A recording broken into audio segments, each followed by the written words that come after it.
Magandang araw po sa inyong lahat mga kaibigan. Welcome back sa ating YouTube channel. Ako po si Chico. Sa lahat po ng mga overseas Filipino workers at mga non-OFWs na nanonood po sa ating video, maraming salamat po sa inyong panonood at sana po ay nasa mabuti kayong kalagayan. Sa araw po na ito ay pag-uusapan po natin ang pagtaas muli ng mga COVID-19 cases dito sa Pilipinas na talaga namang nakakaalarma. Kung inyo pong napanood ang mga balita simula kahapon, actually the other day pa, nagsisipagtaasan na po ulit ang mga kaso ng COVID-19 sa Pilipinas. Ilang mga lungsod na rin po sa Metro Manila ang nagpapatupad ng special lockdown. Para po sa inyong kaalaman, sa Quezon City, meron po silang tinatawag na Special Concern Lockdown Areas. Almost mga 12 na mga barangays po na sinailalim po nila sa lockdown dahil tumataas nga daw po ang kaso ng COVID-19 doon. Sa Manila rin, in-announce na rin po ni Mayor Isko Moreno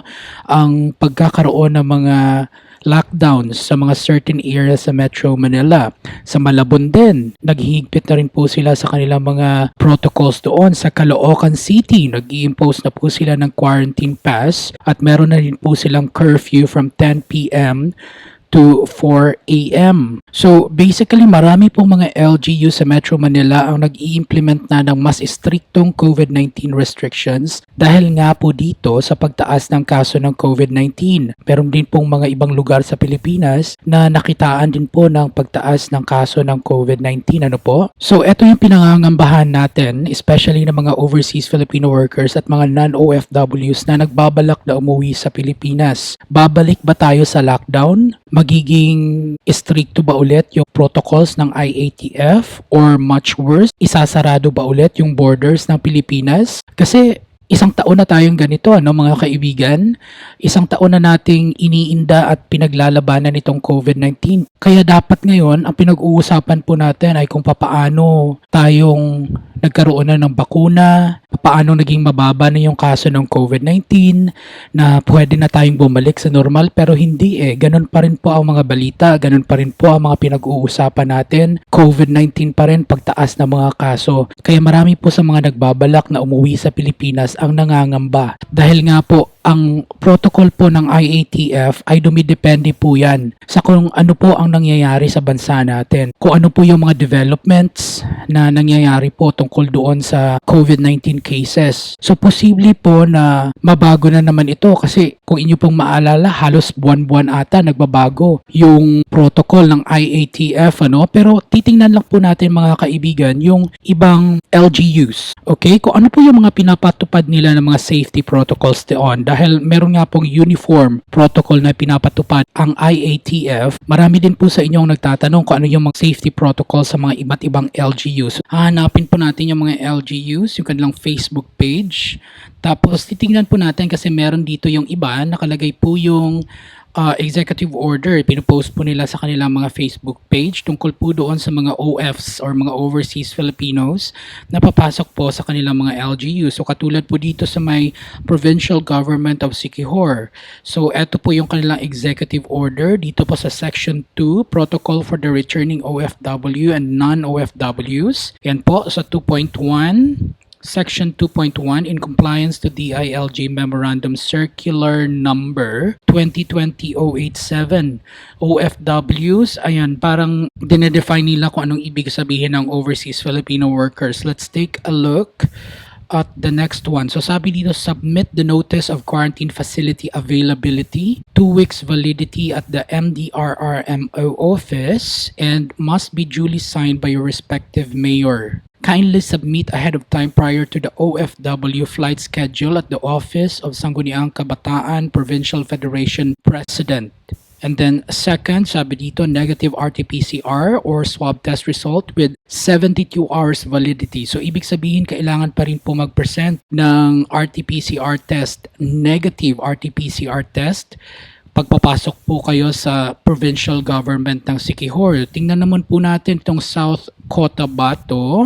Eto, sabi dito, as approved by the Interagency Task Force on COVID-19, entry of authorized persons outside of residences, non-APORs, and returning residents and OFWs shall be governed by the following guidelines. Travelers shall no longer be required to undergo COVID-19 testing. In addition, travelers shall no longer undergo quarantine unless they exhibit symptoms. Sinunod nila yung IATF protocol po dito. So good for OFWs and OFs or overseas Filipinos na papasok sa South Cotabato. Wala nang quarantine dyan. Tingnan naman natin itong nasa Sultan Kudarat. Ito, nasa Section 18, Travel Protocols for Travels of APOR and Officials and Employees of National LGUs. On testing and quarantine, nasa Section B po.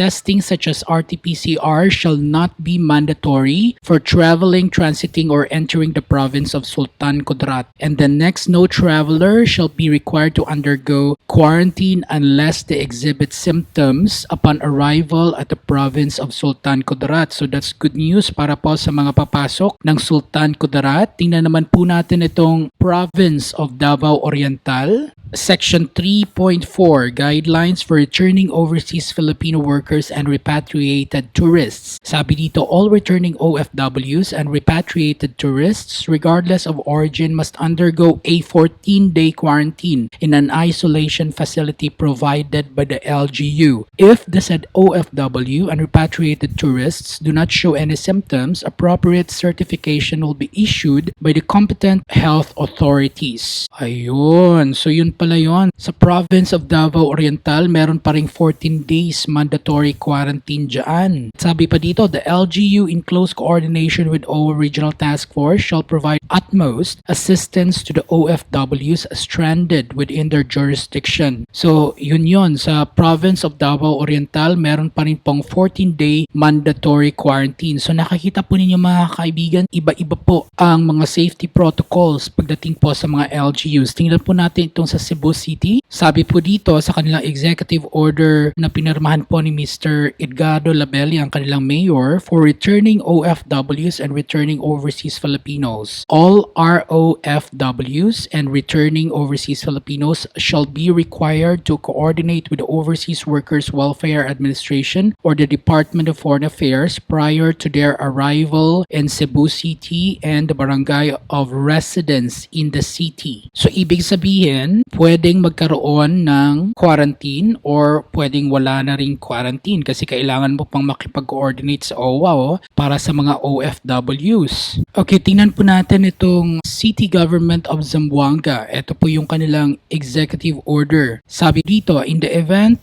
APOR manifests signs and symptoms of COVID-19 upon arrival in the city, they will be required to undergo RT-PCR and subjected to government quarantine facility. So meaning wala ng quarantine unless nagpakita ng simptomas ang isang pasahero na papasok sa loob ng Zamboanga. That's the only time I guess na magkakaroon ng quarantine. So nakita niyo po mga kaibigan, iba-iba po talaga ang protocols sa iba't ibang LGU sa Pilipinas. Now ano ang ibig sabihin nito sa mga uuwing overseas Filipino workers at mga non-OFWs? Ibig sabihin po nito, kailangan po ninyong sumunod sa safety protocols na ipinapatupad po ng inyong mga LGUs. Kasi nga po, merong mga LGUs na kailangan pang mag-quarantine pagpapasok ka doon, merong kailangang i-reswab ka ulit, merong mga hindi na kailangan ang quarantine po. Kaya naman po sa mga gustong umuwi dyan, pag-isipan po muna ninyo kung itutuloy ba talaga ninyo yung inyong pag-uwi, especially sa mga non-OFWs na gagastos sa Manila. Kasi marami po ang nagsasabi na wala na raw quarantine sa Manila. Hindi po. Meron pa rin pong quarantine sa Maynila.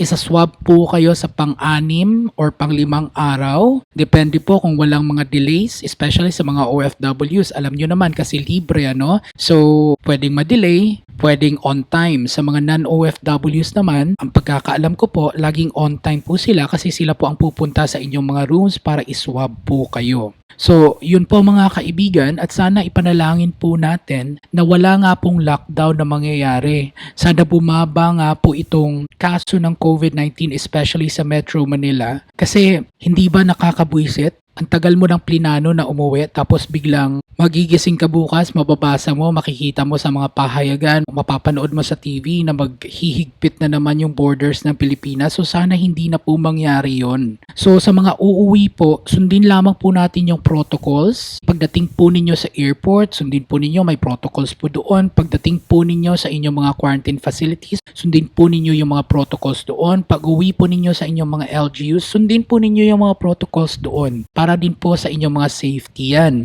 At dapat po lagi po kayong well-informed kasi po yung IATF, regular po yan silang nag-update. Pero sa ngayon po, hindi pa po tayo papunta doon sa magla-lockdown ulit pero possible po yan kapag hindi po bumaba ang kaso ng COVID-19. Hopefully in the coming days, hindi na po tumaas, sana bumaba na po ulit. Para totally na po talaga wala na pong travel restrictions, wala na pong nahihirapan ng mga overseas Filipinos na umuwi sa kanilang sariling bayan, wala na mga non-OFWs nagagasto sa kanilang mga hotels. Sana nga po the soonest time possible, bumalik na po tayo sa normal. So sa mga uuwi po, konting pasensya, habaan po ang pasensya ninyo, lawakan po inyong pangunawa sa mga non-OFWs. Kung ready po kayong gumastos, magdala po kayo ng extra money. Maraming nagsasabi na ginagawang negosyo itong pandemya, which I couldn't agree more. Pero isa lang po ang masasabi ko sa inyo mga kaibigan, ginagawa po ng ating gobyerno ang kanilang makakaya para makauwi po kayo dito sa Pilipinas. Pagdating po ninyo ng airport, especially sa mga OFWs, meron pong tutulong sa inyo. Sa mga non-OFWs din po, meron pong mag-a-assist sa inyo. So wag po kayong mag-alala kung talagang buo na po ang inyong loob na umuwi. Kasi it may seem look like ang hirap-hirap na umuwi ngayong March na to. Pero pag dumating na po kayo dito sa Pilipinas, may system naman po. Hindi naman po sabog-sabog yung sistema. May sistema po ang ating gobyerno. Kaya maayos pa rin po kayong makakauwi. Meron po tayong mga OFWs na magpapatunay na naging maayos po ang kanilang pag-uwi dito sa Pilipinas. Okay? So sana po nakatulong ang video na ito. Kung meron pa po kayong ibang katanungan, huwag po kayong mahihiyang magtanong sa comments box section. Susubukan po nating sagutin ang inyong mga tanong. Huwag din po ninyong kalimutan i-like, i-share, mag-subscribe sa ating YouTube channel, i-hit ang notification bell para ma-notify po kayo sa mga videos kagaya po nito na lagi po nating ina-upload. I will see you guys in my next video. Spread love and not hate everyone. Love one another and stay safe. Bye!